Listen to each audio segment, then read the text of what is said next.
Вальдемар. Вальдемар. Вальдемар, come here. Вальдемар, бері келші.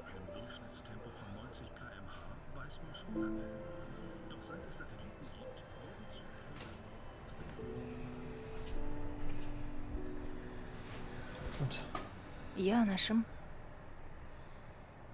Waldemar, Вальдемар, da unten. Zieh den Koffer raus. төсектің астында шабадан жатыр. Unter dem Соны Bett. алшы. Welche? Қайсын? Den großen, den brauchen. Бер жағындағысын.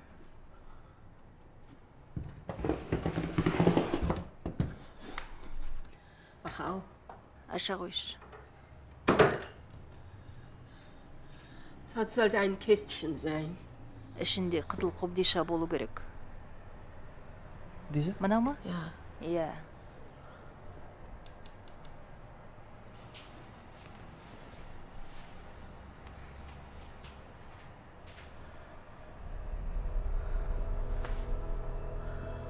Öffnen. Аш.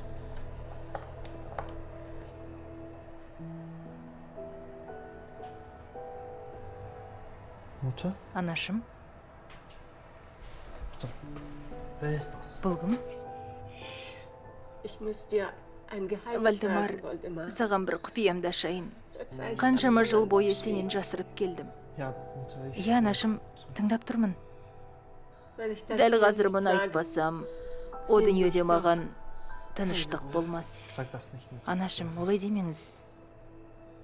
es Бұл war vor 30 жыл 30 бұрын Jahren. болған оқиға еді.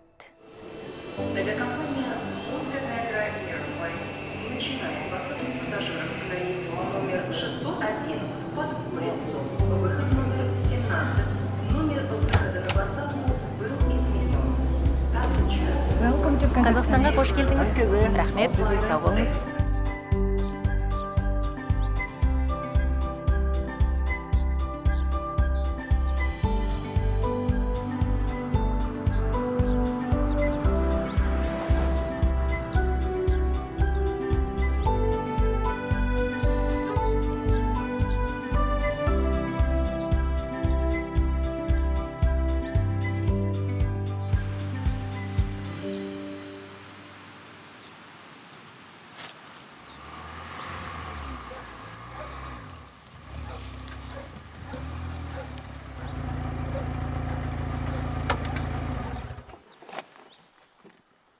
Күтейін бе көке? Күтпегенде қонады ғой деп пе едің?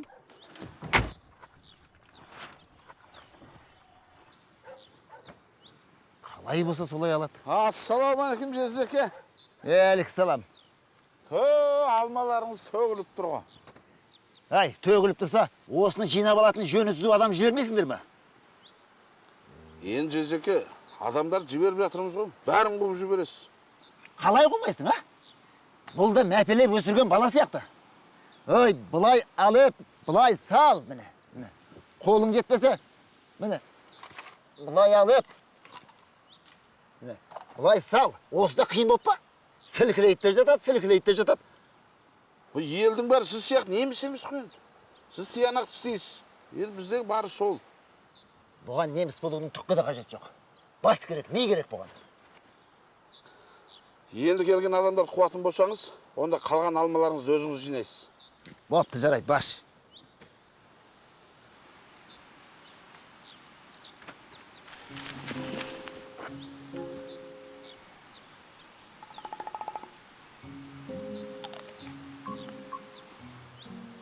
Ай, хайуан, ой, хайуан, ай.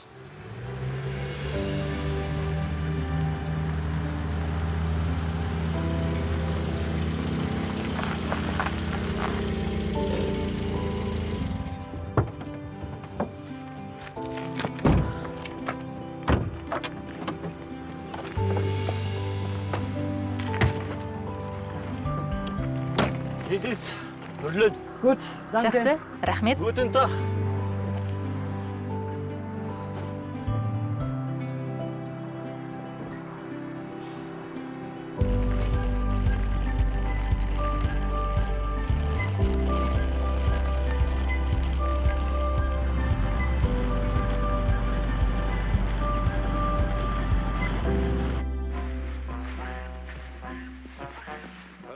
Но через несколько недель Бұларға болады енді. все плоды марупы перезревают и падают с деревьев.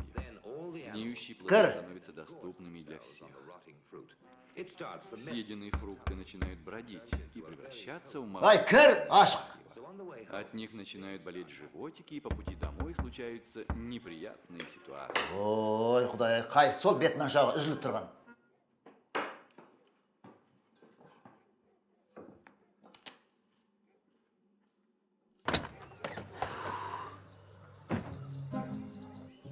Guten Abend. Қайырлы күн. Гүтінәбін? Sind Sie Сіз Junis? жүніссіз бе? Я, Жүніс.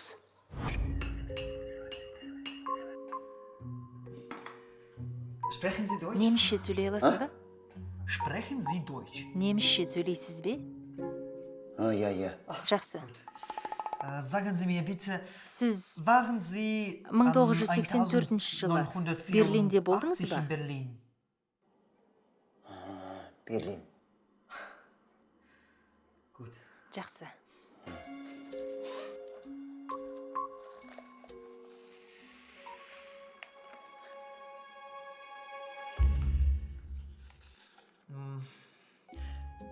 Meine Mutter Менің анам wollen, dass wir uns сізге treffen. жолықсын деп еді. Es war Бұл ihre оның letzte соңғы Wunsch. өтініші болатын.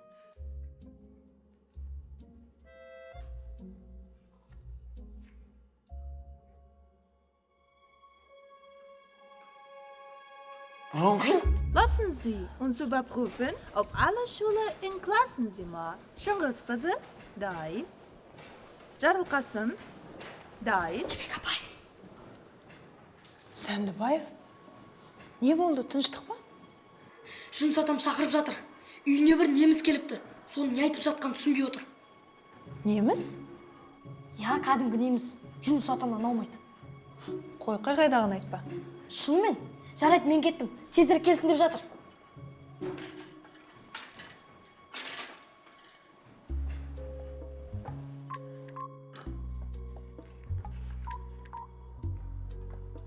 Кім?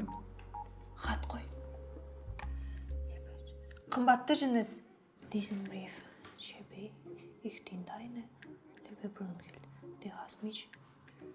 Бұл хатты жазып отырған өзіңнің сүйіктің Брунхильд. Мені ұмытпаған боларсың. Әкеш бер. Қалай ұмытам? Дәмі. Оқыш өзім. Ich bin habe später gewusst, dass Сендердің әскери бөлімдеріңді бір күнде басқа жаққа алып кеткенін кейін білдім. Ja. Вальдемар ist der Sohn. Вальдемар сенің ұлың. Du hast ihm das Sohn hast. Қош менің мәңгілік махаббатым. Брунхильд жазыпты. Erfahren Sie es. Es ist Ihr Geschenk für meine Mutter. Бұл менің анама сыйлаған сіздің сыйлығыңыз. Тандыңыз ба дейді. Tanıdım. Benim kızıl sakım. Ömrede ondan ırpaksız ötemedi böyle gün. Kolay mağam berdi. Cibekcan. Gördün mü benim endi? Oğlum var. Oğlum benim. Fatih. Әке, Eine Geschichte, nicht? Sagen Sie bitte, eine Geschichte. Ja oder nein? Екеуміз ұқсап тұрған жоқпыз ба? Ал маған мен емес пе? Иә, мұттарыңызды алмай қалған. Таң қалып тұрғандай да. Біздің Бүрлен қайда, Берлин қайда. Үшкеңде кәдімгідей немісше община ұстаған ба сонда? Ойнаған екенсің. Жүргендер кезінде кәдімгідей шайқаған ғой. Шайдан алдыңдар. Ой, көке, не қылмақшысыз бұны? Менікі ғой бұл. бәсе кезінде жүніс неге бізге қарамады екен десең, жүрегіне немістің оғы қадалған екен да? Кеңге қатырасыз. Als Opa Жүніс jong was, Әжібекжан, пәтуасыз әңгімені алдыра берме. Ят бала. Өзінің баласы өттен ба сонда, ну? Баласы болмаса айдаладан іздеп келмейтін шығар. Не әңгіме? Бар бірақ, Қайтсын енді? Совет болсын, неміс болсын, ұлдың аты ұл ғой. Түрін көрдің ба? Тап-таза жүген жас кезі ғой. Ұқсайды бірақ, Мұртын айтсайшы. Сары деген өмірсі тура жүген ғой, Таза жүген ғой. Кен келес. Кеше ауырып жатырмын дегенің қайда? Көке. Не көке? Мә, ие бол. Іштеме бәрі? Жа, жинап қалды.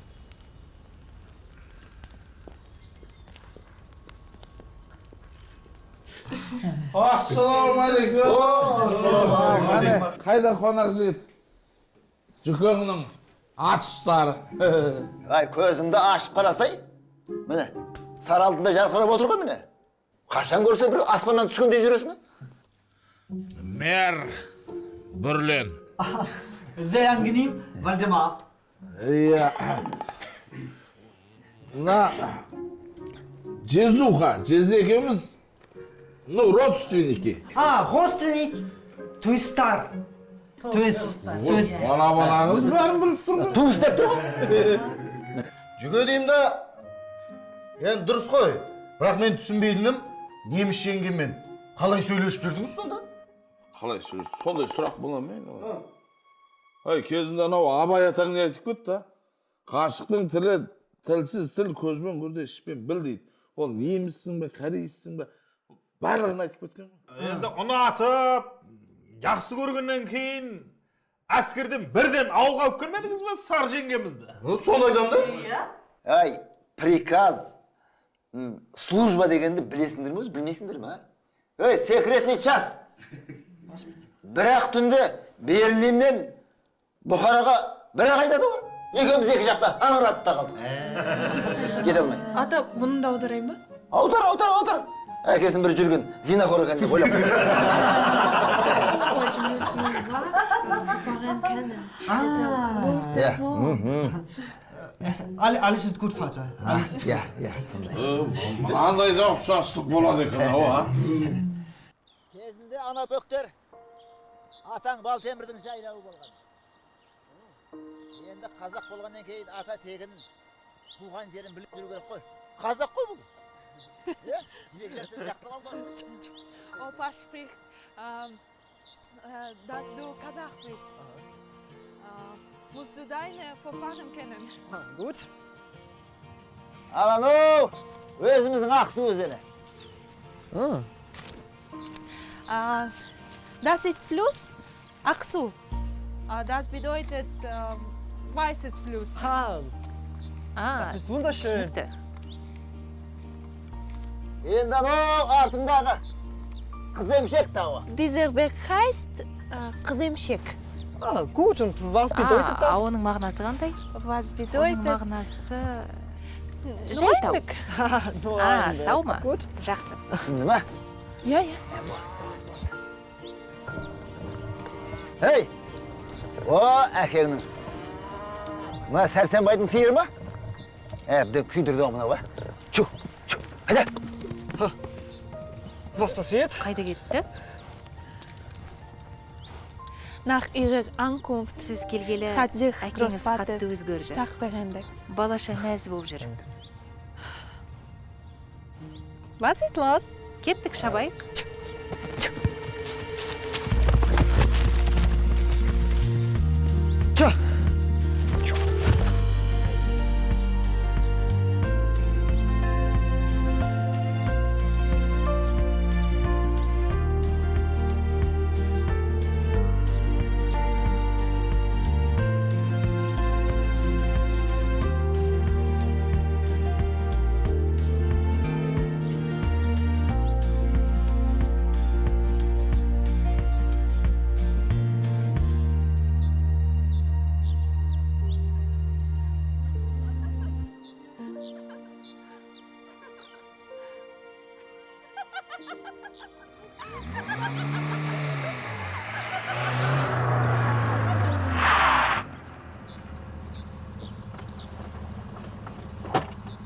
Не болды жібек?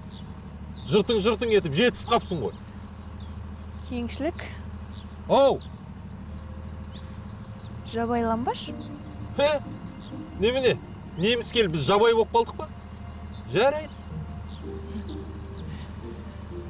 Бірақ неміс кетеді, советтер қалады. Соны ұмытпа, жібек.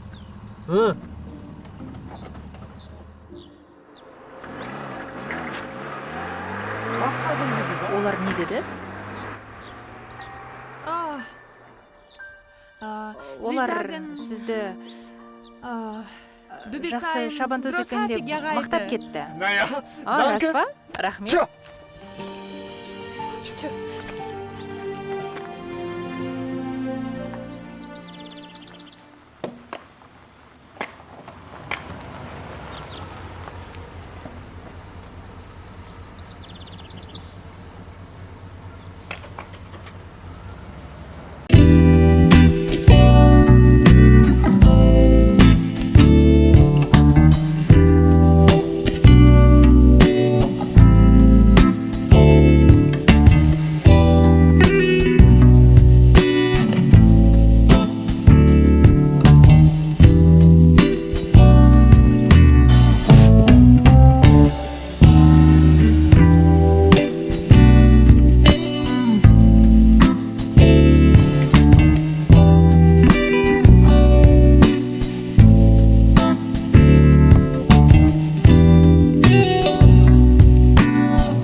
Ұруымыз құрақ, арғатан пырақ, пырақтан шырақ, шырақтан тұрақ, тұрақтан бұлақ, бұлақтан шұнақ, шұнақтан менен сен.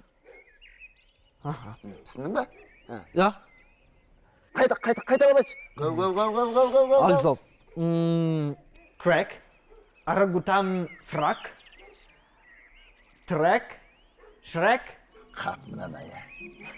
Сен мынауыңды елестімесін. Шірегің не? Шырақ десе, шырақ десе. Шрек. Шірек емес, шырақ де. Шырак. Міне. Арангутаның не сенің? Арғы атаң де. Арғы атан. Арғы атан. Бұл бақ шұнақ атаңнан қалған. Өз қолымен отырғызған. Сенен де бір тал қалсын. Тереңірек қаз. Айтпақшы балам. Bir сұрағым бар еді саған. Қалай айтсам екен бұған?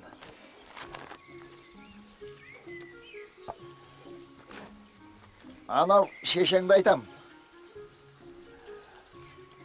Бұрын қыл. Менен басқа күйеуге тиді ма? Ей! Муж! Кольцо! Ой, Құдай. Ей! Дүң. Любов! Болмады ма басқа? Муж, ей, күйеуге тиді ма? Болмады ма? Бұрын қыл. Nein. Ha? Nein. Sie waren ihre einzige Geliebte. Wie Billy Jo, die einzige Любовь. Басқа тимеді ме? Nein. Шынымен найын ба? Jedes Abend, каждый вечер, она думает wie? Und die rote Krasny Assik.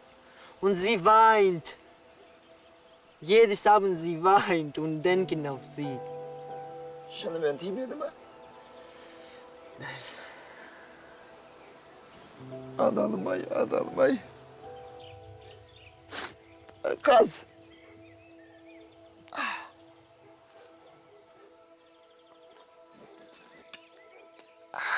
Adalım ay. Turak babamızın ruhuna bağışladım. Kurak babamızın ruhuna bağışladım. Bulaq atamızın ruhuna bağışladım. Bulaq ulu şunaq. Әкеміздің рухына бағыштадым, Бұрынғұлдың рухына бағыштадым. Басқа да дәметкен әруақтарға бағыштадым. Жатқан жерлері жайлы топырақтары торға, жәндері жәннәтті болсын. Аллаху акбар. Ассаламалейкум. Сен қайдан кеп қалдың? Енді Бұрынғұл жеңгеміздің аруаға бір аунақ баған шығар. Бірақ осы менің әпкем Мариям атына бір құран бағыштағыңызды естімедік қой. Жезде деп сыйлап жүрміз. Байқау керек. Вай, сенің әпкеңнен бастадық қой. Кейін келдің ғой сен. Ай, одан да жеті атасын сұрап көрші. Мадам ба? Айтшы ал жеті атаңды. Шырақ, бірақ, тұрақ, құлақ, бұлақ, шынақ, жүніс, мен. Нәне? Мұны? Жатқа айтып тұр ғой. Жайлайсың? Жаттаттық қой өзіміз. Кезеке? Не болды? Әңгіме бар деймін. Тыныштық па? Ой, Құдай.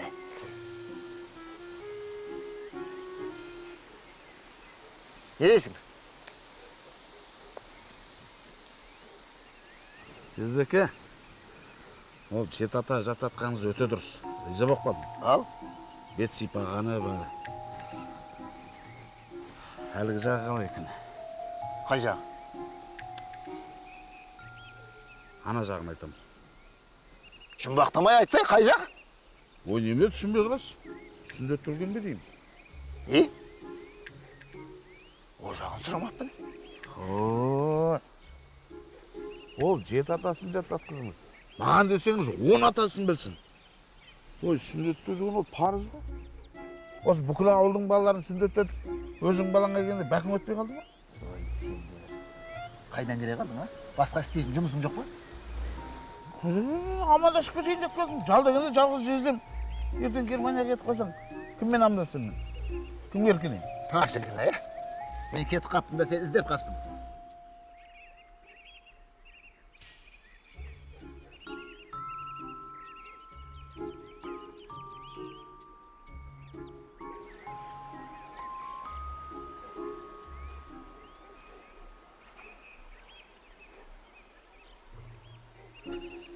Сүндет дейді.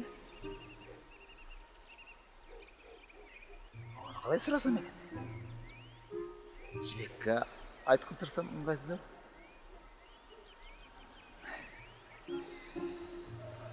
Әй балам, бер кел.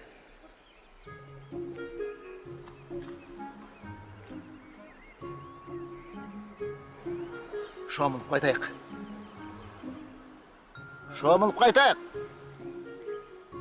Ja, schwimmen, gehen wir. Жүр.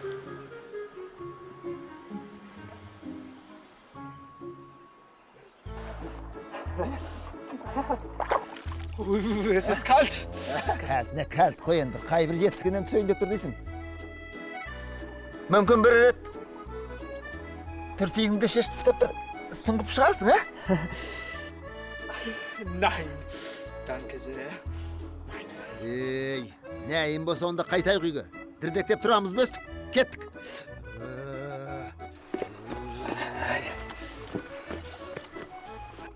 Көйлек қайда? Мен де ақымақпын. Мен немнеге басымды қатырып жүрмін. Ол жақта мұны сүндетке кім отырғызады дейсің? Кейін қайтайық.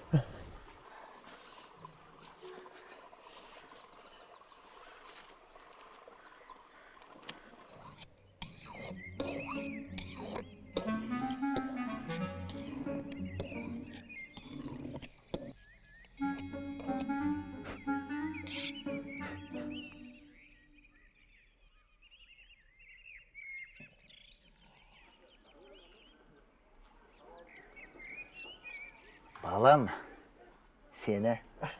Ja, rahmet. Danke. Sehr schön. Gut.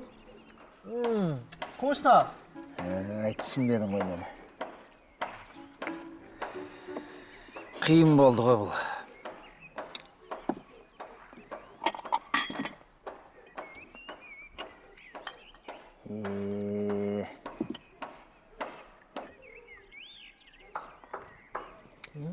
Шай іш. Danke. Der ist gut. Samauren ist gut. Danke. Гүдіңнен айналайын сенің, гүдіңнен. Сәлеметсіздер ме? Ой, Hallo, Jibek. Алло. кел айналайын жібек жаным. Қалдарыңыз қалай? Жақсы, рахмет. Кел, Кеңіс шайды мен құяйын? құйсаң құй. Шай іш. Қалай? Балаңызбен түсінісіп жатырсыздар ма? Адам болғаннан кейін түсінісеміз ғой. Қазір жылдың басы. Мектепте де жұмыс көп. Сол сіздерге келе алмай. Jibek, es ist sehr schön, dass Sie gekommen sind. Ich habe ein Gespräch mit meinem Vater. Ja, sprichst du? Nach 2 Tagen muss ich nach Berlin zurückkommen. Arbeitsgeschäft, wissen Sie. Und ich will mit mir gehen. Wir werden dort leben und ich will auf ihn aufpassen. Bitte übersetzen Sie.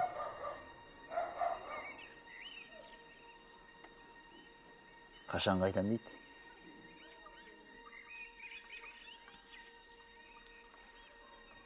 Балаңыз айтады, қайтатын уақыт таяды дейді. Бірақ қаласаңыз сізді өзімен бірге алып кетейін. Сол жақта бірге тұрайық деп жатыр.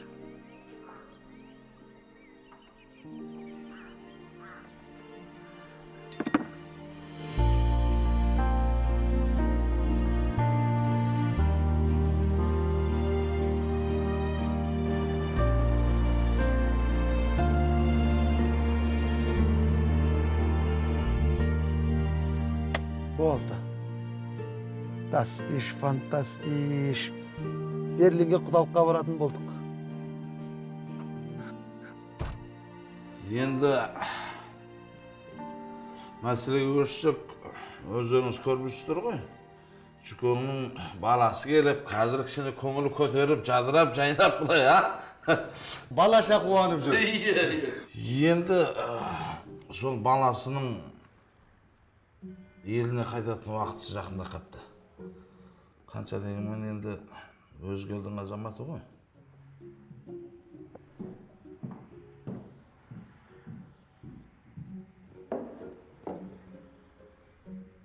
Енді бір жолата болмаса да, қалайда біраз уақытқа қалдыра тұру керек болып тұр. Қандай амал істейміз? Осы ауылдың қызына үйлендірейік. Қабаттың құдірет күші әлдейлі, екі жақтың табыстырған жүрегім, жастық жалынасы. Болмайды! Мен бір амал қарастырып көрейін. Маржан, бірақ сен қатты кет қамаш? Мен не істеппін? Не істемедің сен? Сен не істемедің? Өткенде анау келген қуғыншылардың алдынан әбден ұят болды. Тойда құдалардың бетіне қарай алмай жүрдік қой. Енді аға шыны керек, ол кезде сізді дұрыс түсінбей қалыппын.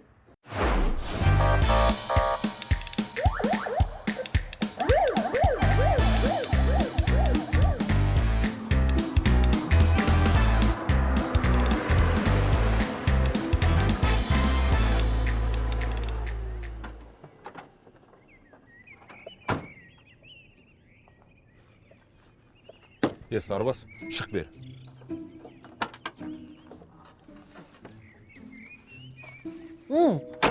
Kızım şık.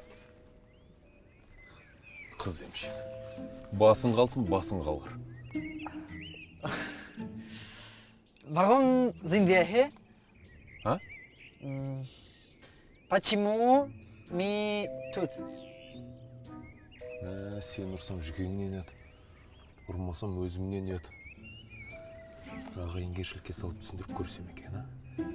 Түсіндіріп көрейін, не ғой, сарбас? Не понимать. Не понимать. Түсінбей тұрсың, Қас түсіндірем. Қас түсіндірем. Кен келес? Мал. Мал. Мол не айтып тұрғаның? Warum bist du so böse? Молодец. Бәсе? Короче, тұршы былай.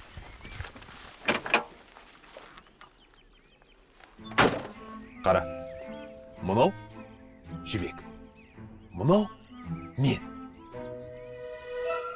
Жоқ, тұра тұр. Мынау жібек, мен оны сүйем. Понял? Лав. Ол менікі. Ja. Du magst Äpfel? Ich mag es auch. Ich тоже love. Тоже love? Да? Солай ма? Сарбас, шатырыңды кетіріп бітірдің. Мә оны. Әй, сен не істедің? Бұның не? Қан, қолың қанады ғой.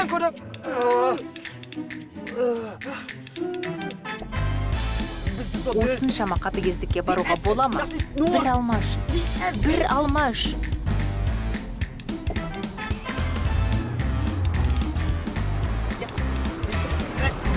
Қазір мен саған көрсетейін. Алма керек екен ғой саған. Тойдырайын сені. Жынды ма?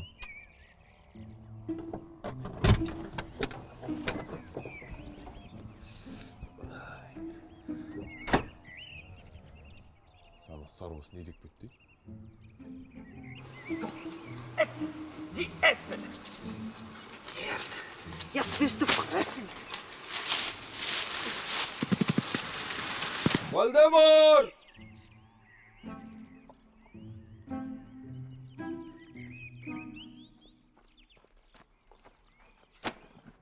Frisst. Мә, же. Guten Appetit. Асың дәмді болсын. Же. Ist das meine Formel? Осы алма үшін бе бәрі? Же. Тойғаныңша же.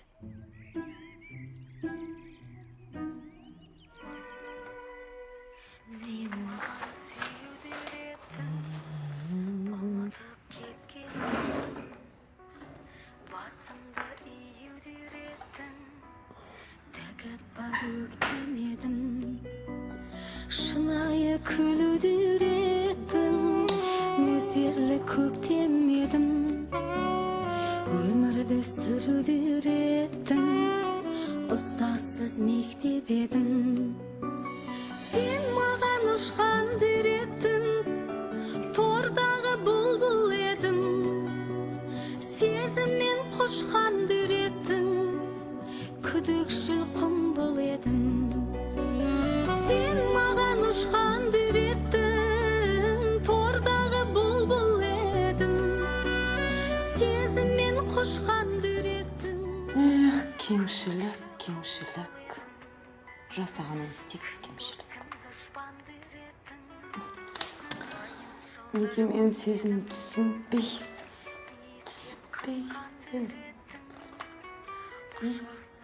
Неге?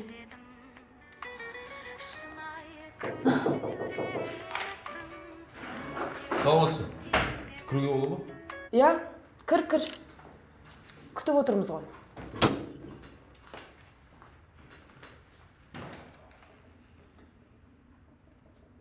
Маржан Марленқызы, бір сұрақ қойыншы.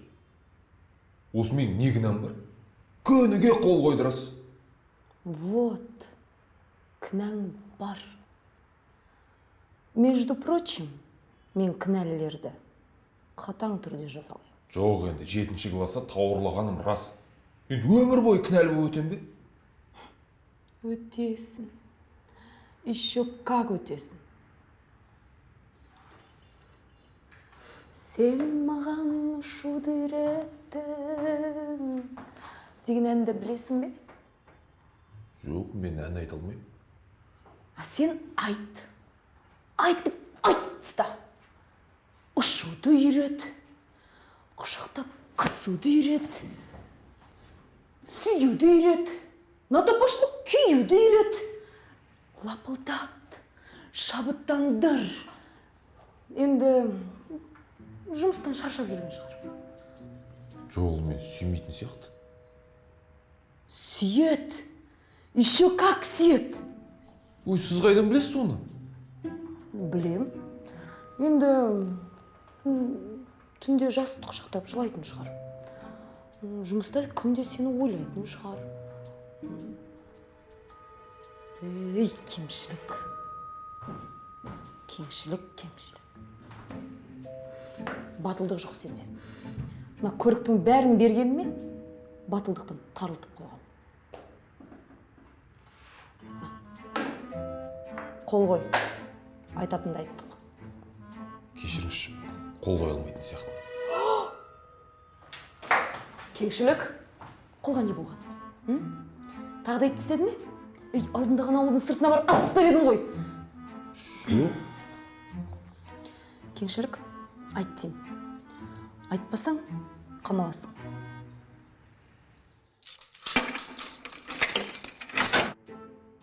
Кеңшіліктен басқа адам құрып қалды ма? Өзі жаңадан ұшуды үйреніп жүрген баланың қанатын сындырып. Келасыңыз, бейте. Жоқ. Бейте. Жоқ. Ya miski tane bak. Жоқ.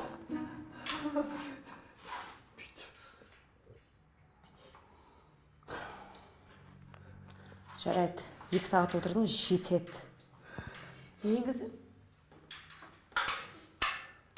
жүн саған сыйлағандықтан жіберіп отырмын. Құқтың ба? Danke. Auf Wiedersehen.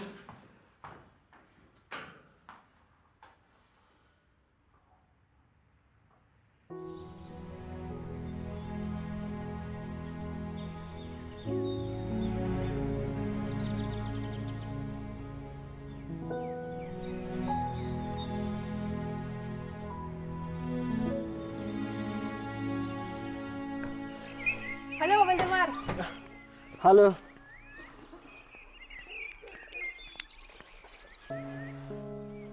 Жүн сата қайда? Мен кеттем, айтты. Ага. Keine Stimmung.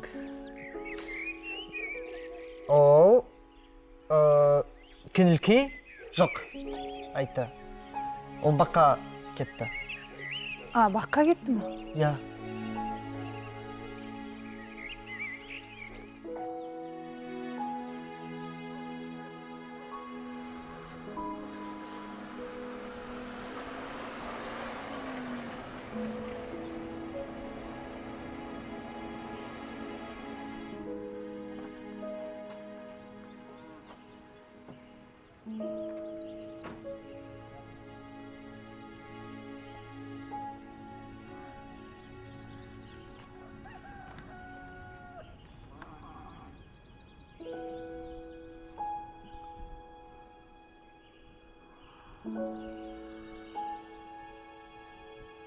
Енді лимонкаларыңыз піссе айтасыз ғой, балаларды жіберем.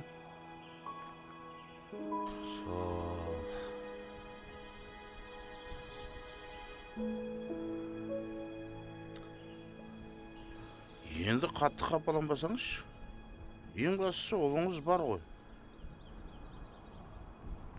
Сағынып жатсаңыз, барып келесіз. Берлин деген мына тұрған жер ғой. Кезінде аталарымыз жаяу ақ барды ғой.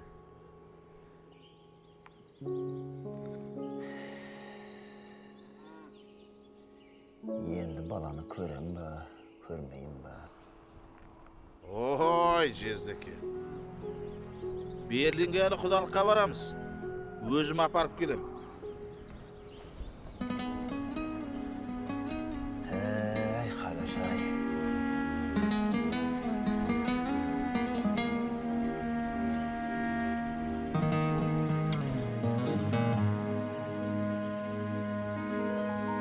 жаралдың қайдан өмірге, жаратқан тұрар көңілді, қалады бәрі. Guten Tag. Salam da. Жүрсең де өмір төрінде, күндерді өтер көңілді, түндерді жасын төгілді, жаныңа жақын жақсылар кетеді тастап өмірді.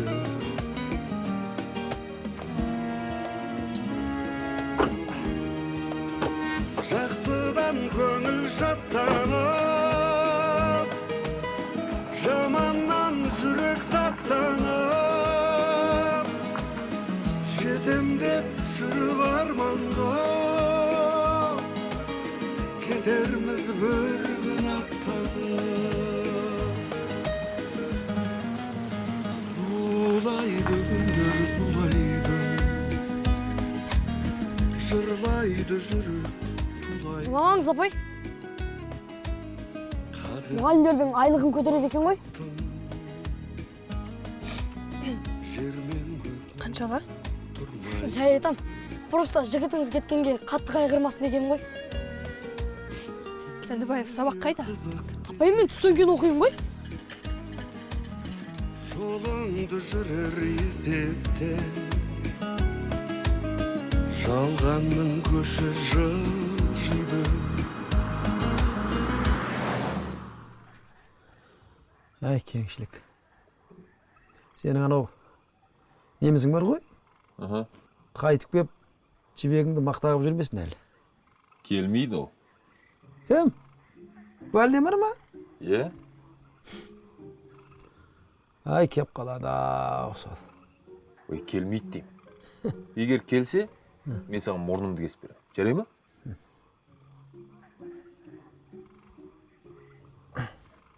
Сен бар ғой, мұрныңды кеспей ақ қой.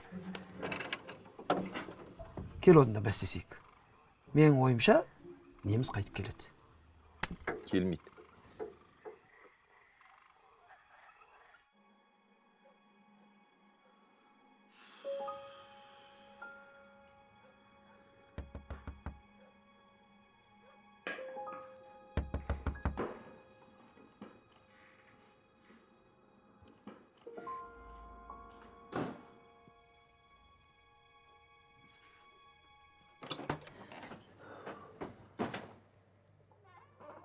Siz Yusuf dadamisiz? Iya. Taqdim etaman, siz 1984-yil Buxoro shahrida bo'lganmisiz?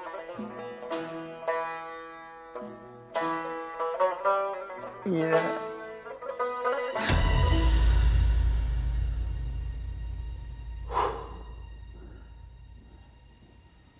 Buxoro?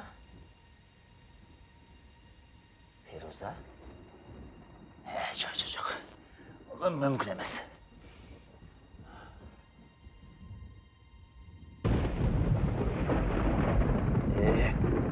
Nayzaga eken o.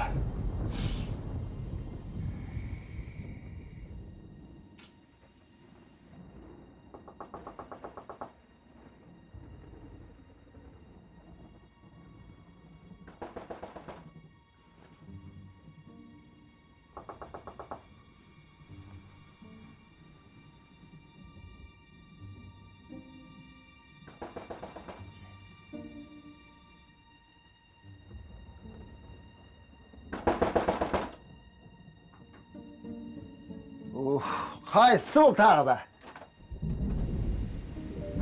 Hey! Паспорт. Last. Төлқұжатым жоғалды. Кір. Ой. Kalt. Суғынай. Сау болыңдар, балалар.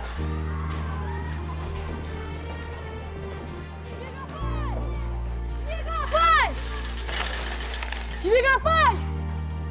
Не болды? Неміз жігітіңіз келді. Сәндібаев, сабақ қайда? Апай, мен түстен кейін оқимын ғой.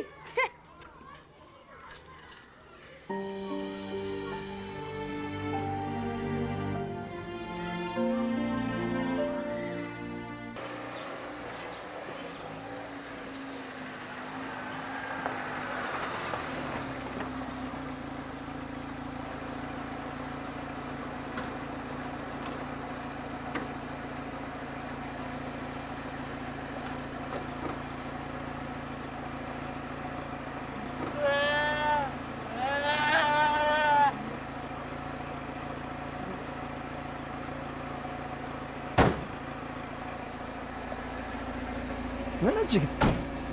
Mene jigittige sözde turu керек işte. Ставка шықты. Баварияға тіккеніміз қандай жақсы болды.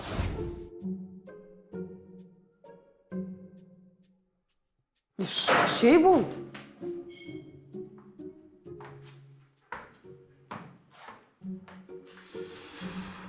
Маржан, бұдан кейін бар ғой. Бұндай тірліктеріңе жұмсағанды қойшы. Ыңғайсыз екен адамға. Мә.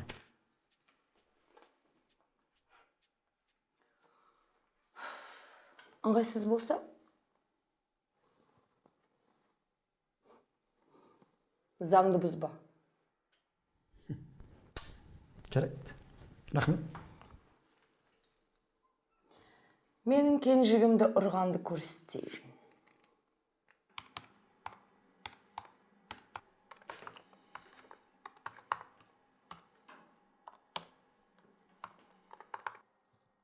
Warum ist das so? Неге бұлай? Warum ist Internet so schwach? Неге интернет баяу? Genauso. Эй, не дейді? Қайтып айтшы? Internet ist so schwach. Internet слабый. Жоқ, тағы бірден айттың ба? Genauso? Ол кім үйретті саған? Kim аға үйренеді? Тапқан екенсің. Қазақша үйрететін адамды. Ай, болма ғана, я. Аке, sagen Sie mir, скажите, как вы живете без интернет? Интернет па? Әуре болма. Ауылда ұстамайды. Ано үй төбеге шығу керек. Балалар интернет керек болса сонда барады. YouTube? Айта бер. Төбеге шықтым ғой, сет ұстады. WhatsApp-қа жібермейсің ба? Көрейін онда жаз. Жүгірме. Не көріп отырсыңдар? Онда мен WhatsApp көрейін.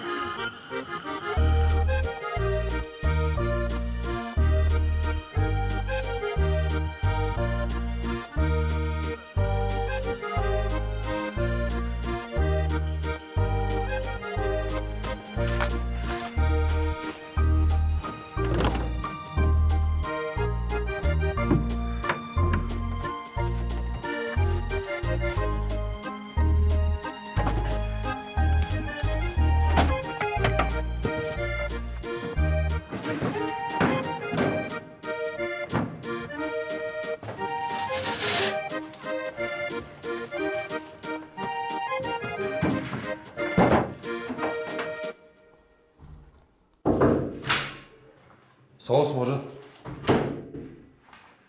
Бүгін ертерек отметка жасап кетейін деп едім. Жұмыстарым болып тұрады. Кеңшілік, бүгіннен бастап боссың. Енді келмей қойсаң болады. Шаршадым бәрінен.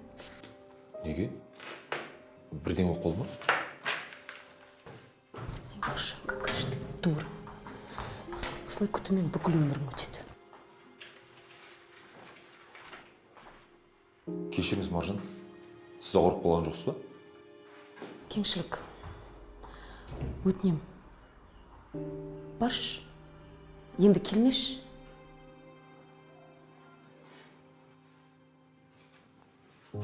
Жарайды.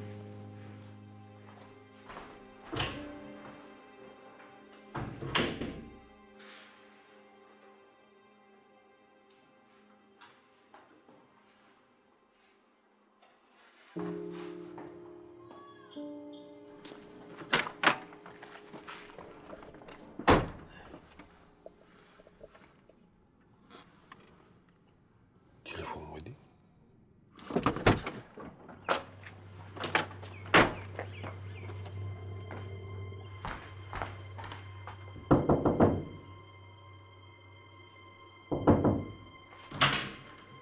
Маржан, кешіріңіз.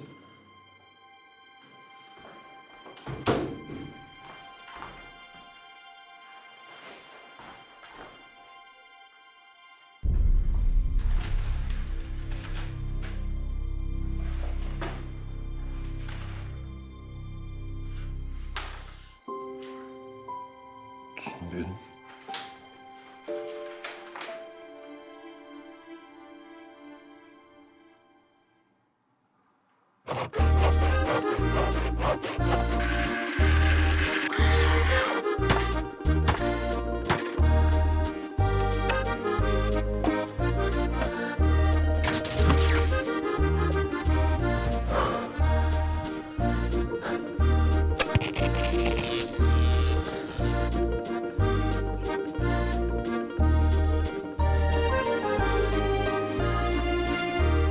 Zweck nicht. Әлі де биіктету керек. Brauchen wir Aluminium. Тағы алюминий қажет.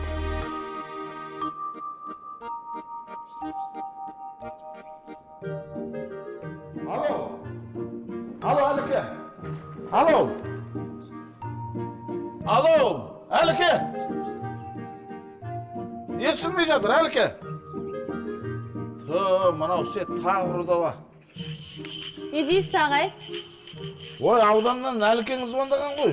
Жұм кетті қалды. Жұма мәбәрәк болсын дедім екен. Бүгін қай күн? Четверг. Онда жұма жайында емес, жұмыс істедім екен.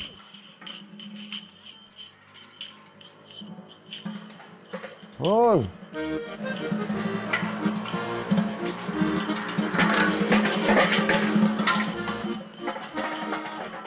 Оны мотоциклға тұрған немісті тірідей көрдім ғой.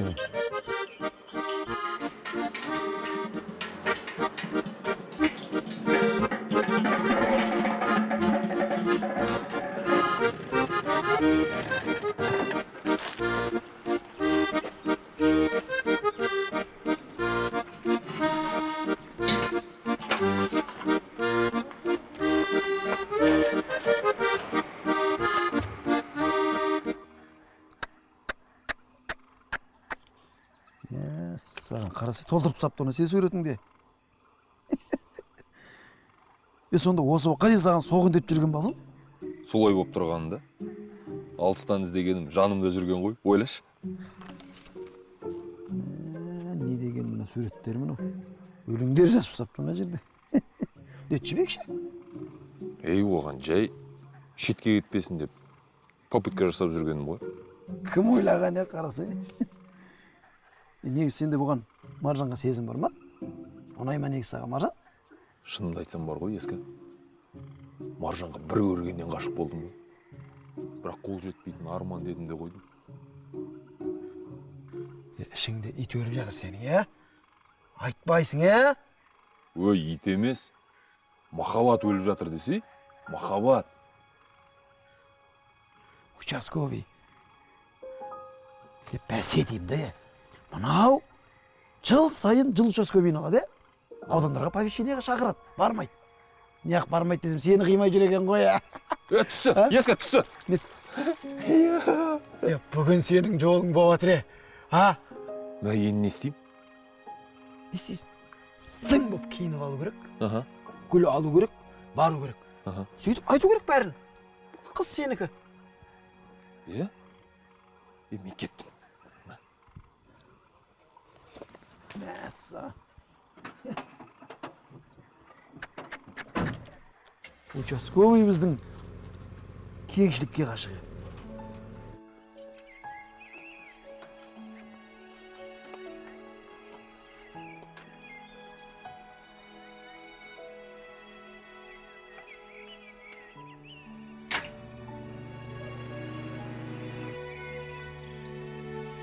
Jetzt gucken Sie mal auf Ihre Handys.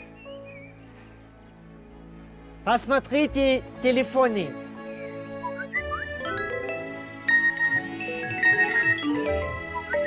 Ата? Сізге де сообщение келді ғой.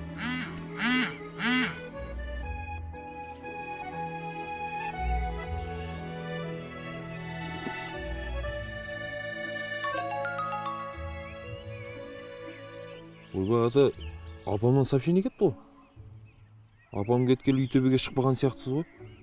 Иә. Жартық. Менің кемпірімнің 5 жыл бұрын саған сообщениесі енді кепті ғой жартық, Ай, балам, жарайды.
Жаке брат, бақыт тілеймін.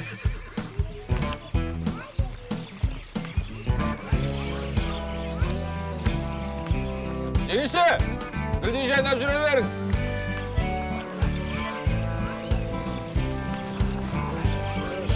Үшін күйсін, томпақ.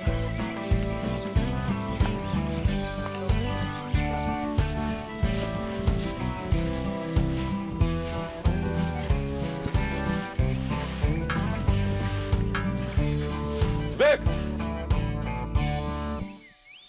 Екеумізден жүрмейтін болдық. Мен өз махаббатымды таптым.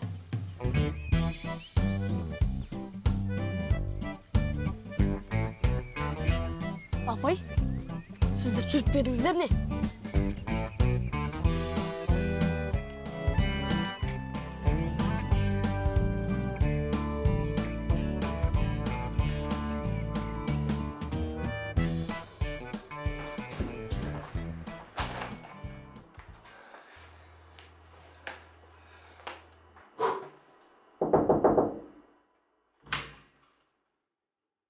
Маржан? Кет, жоғал! Маржан жаным, бұл мен ғой кеңшілік. Кет! Көрім келмейді сені. Мені бүкіл ауылға мазақ қылды. Енді келуші болма. Жоғал! Кет! Жігіт емессің. Елдің бәріне жайып.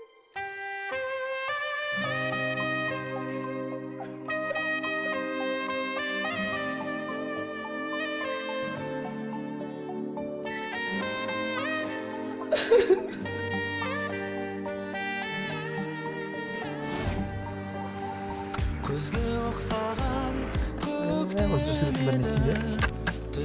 О, жан менің періштем ғой. Беттерде ғашық болады екен ғой.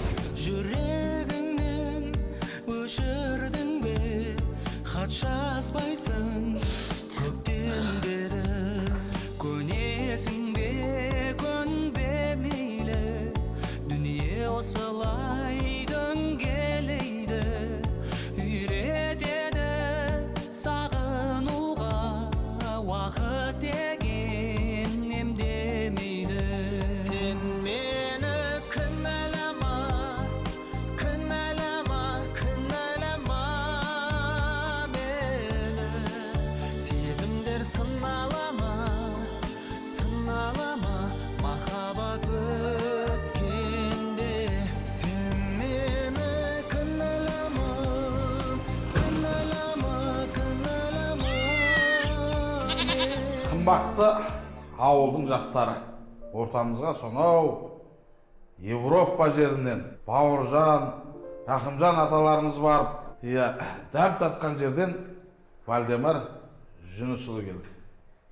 Келгенімен қоймай, біздің бүрлен ауылдық округімізге жаңа технологиялар мен игі іс шаралар жасады. Сондықтан ортамызға Вальдемар Жүнісұлын шақырайық.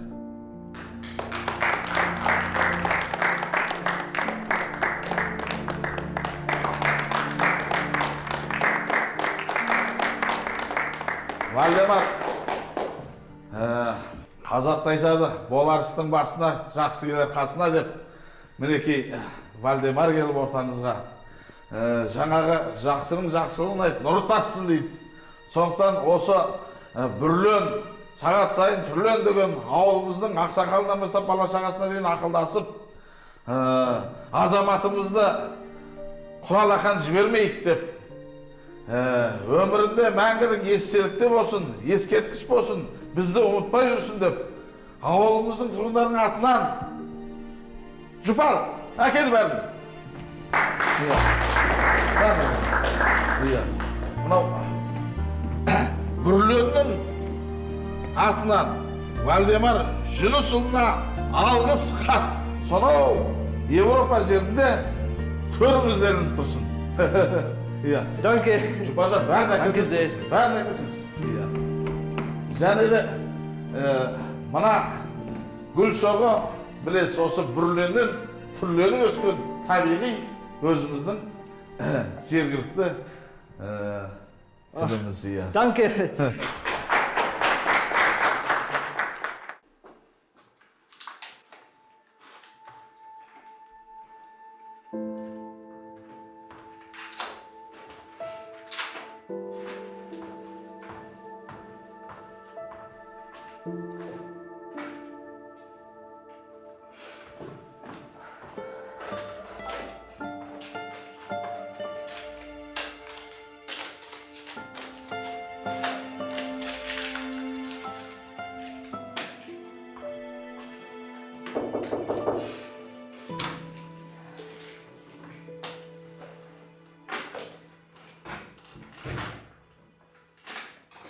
Нұржан, кіруге бола ма? Иә. Нұржан, кешірші. Негіз кеңшіліктің бұл жерде кінәсі жоқ. Мен кінәлі. Есалы, көріп тұрсың ғой, қолым бос емес. Жолға жиналып жатырмын. Нұржан, пожалуйста, бұл жолға кешірші. Есалы, кабинетті босатшы.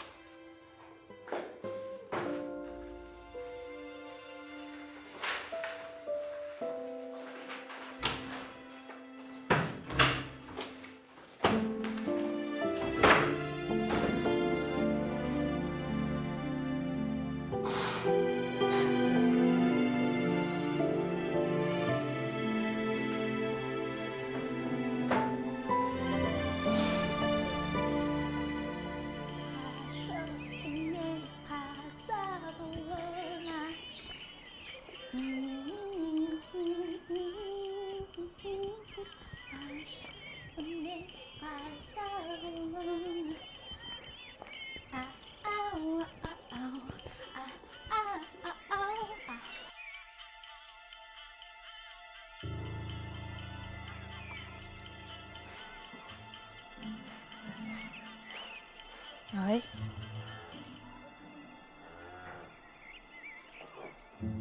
Ағай. Кеңшілік.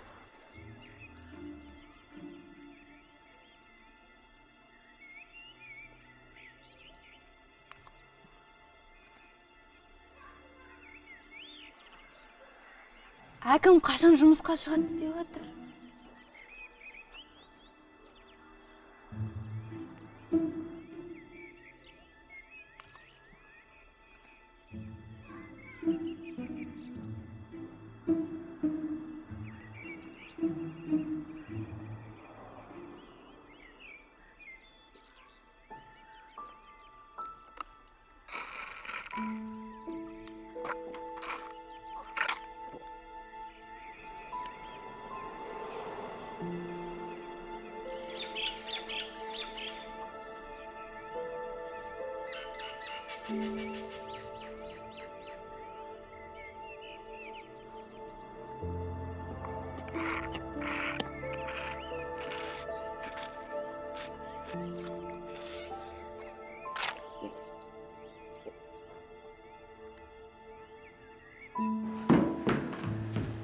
Ағай! Ой, мына компьютер тағы бұзылды. Жаңа самасақ болмады. Ағай, кеңшілік жынданып кетіпті. Кеңшілік бұрыннан жынды ғой. Соңғы жатамды ол кем келістіп. Ағай, бұл жол шынымен де жынданып кетіпті. Ағай, мәңіз.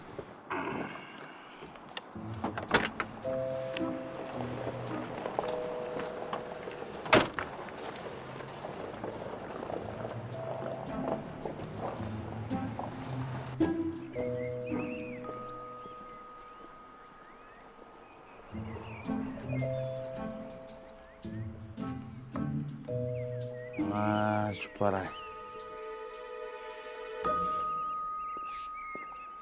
Kеңшілік!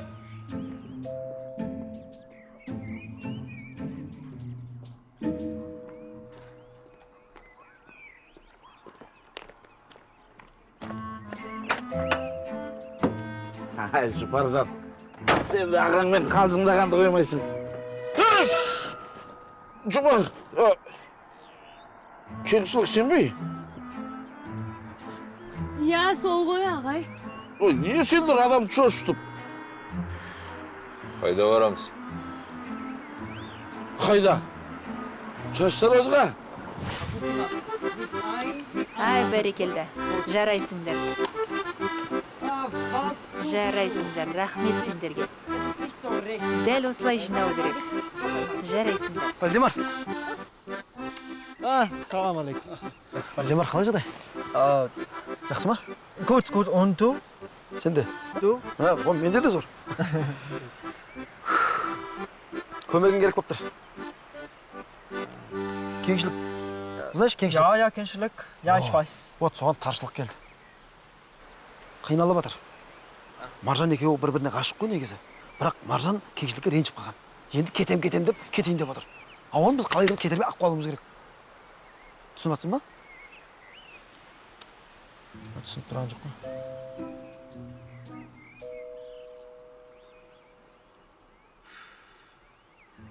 Кеңшілік. Кеңшілік. Маржан. Маржан. Маржан. Екеуі бір-біріне сүйеді. Лав. Лав. Кеңшілік лав, Маржан не лав. Кетем дейді. Ұға дейді. Далеко ұға дейді. Ол кетпеу керек. Ол кетіп қалса бар ғой қырғын болады, білесің ба? Ол кетіп қалса кеңшілікті мен білем. Кеңшілік satisfaction. Сос, депрессия. Сол үшін қалай да болса алып қалу керек. Что от меня нужно? Сенен бар ғой, көп нәрсе керек маған. Сен көмегің керек. Үшін бар ғой, Маржан. Қытып қалу керек қой. Маржан. Кеңшілік! Ich habe eine Idee. Komm mit mir. Komm mit mir. Ja. Komm.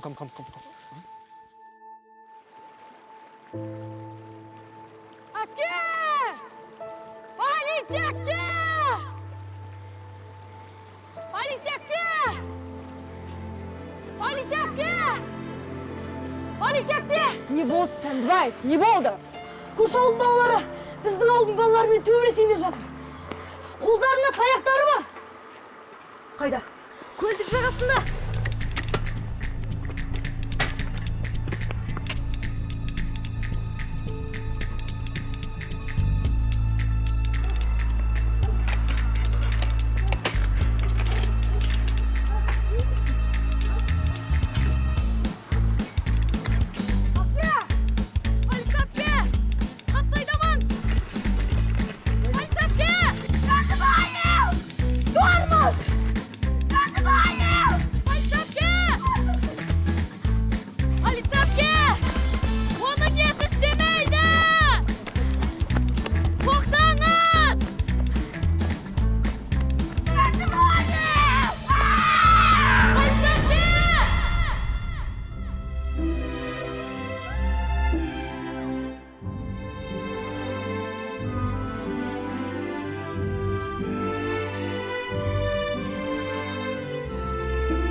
Жаным, жүрегімнің торына мәңгілік тұтқын болуға дайынмын. Өмірлік жарым болуға келісесің бе? Я.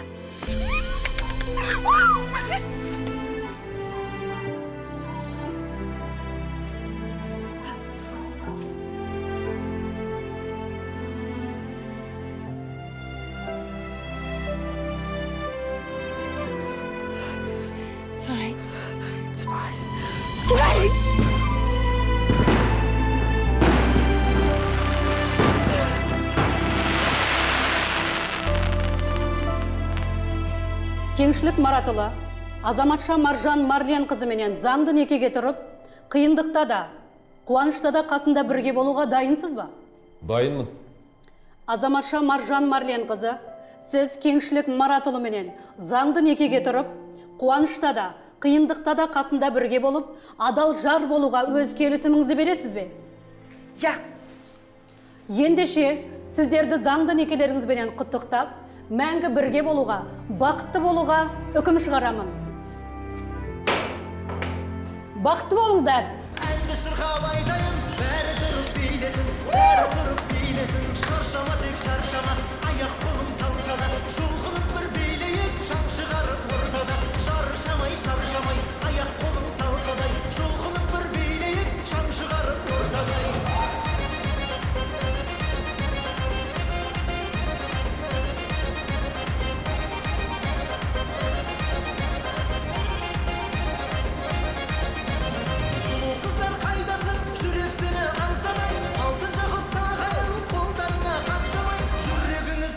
Бауырым, бергіші бе? Қатты кетіп отырсың ұчота. Бұл кісі менің әкпем, жай білесейші. Батус, кетті бар. Бар дейм. Жай біле. Баршы. Шаң шығарып ортада.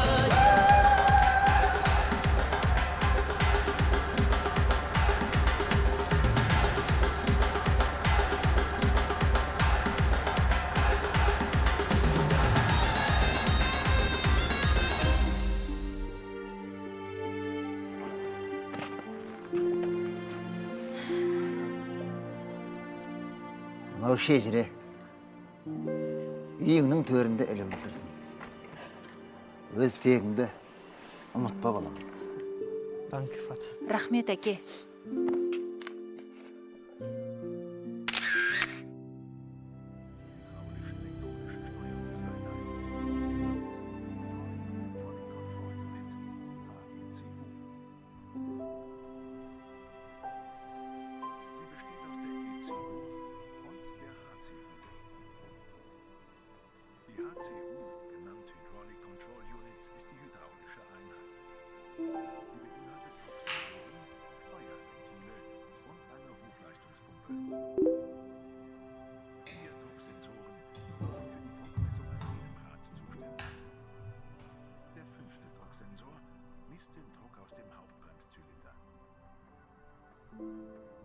Eine stufenlose Steuerung des Druckes in den Radbremszylindern zu ermöglichen, arbeitet die HCU mit stufenlos regelbaren Ventilen.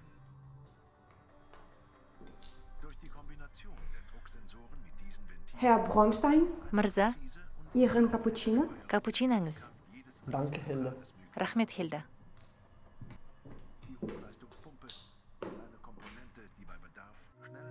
Дүрсілдейді жүрегім, мұңаямын күлемін, бір түрлі қима сезім бар. Зулап ақты күндеген, бұрын қалай білмеген, қайта келмейді ау кезім бар. Сағындым сол шақтарды, алыста қалған кездерді көз жұмып. Сағындым сол бақтарды, алыста қалған көздерді топтынып. Күндер еді. Ich weiß nicht, was das bedeutet. Das ist glaube ich nicht. Ein Lächeln aufhalten Seite. Das kommt mir nicht aus dem Sinn. Die Luft ist kühl und es dankend und ruhig. Fließt der Wein, der Ginger, der Beskes. Danket in einen Sonnenschein. Ұшып жетсем бе бір күн. Эх, Сәндібаев. Отыр, бес. Қайран көңіл торғылар, бәріне де жүр шыдап, көрсем деп сені шіркін сағындым сол шақтарды, алыста қалған кездерді көз жұмып сағындым сол бақтар қазып қағып бекіту керек. алыста қалған көздерді топ-тұнық Жел болса жаман болады. неткен ғажап еді сол көктем сағындым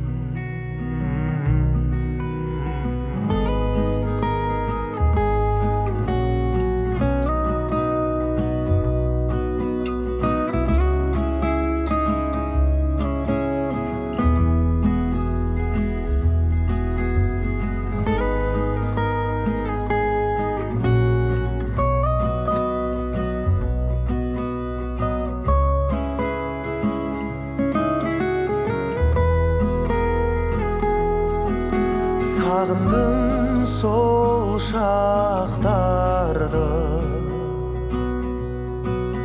алыста қалған кездерді көз жұмып сағындым сол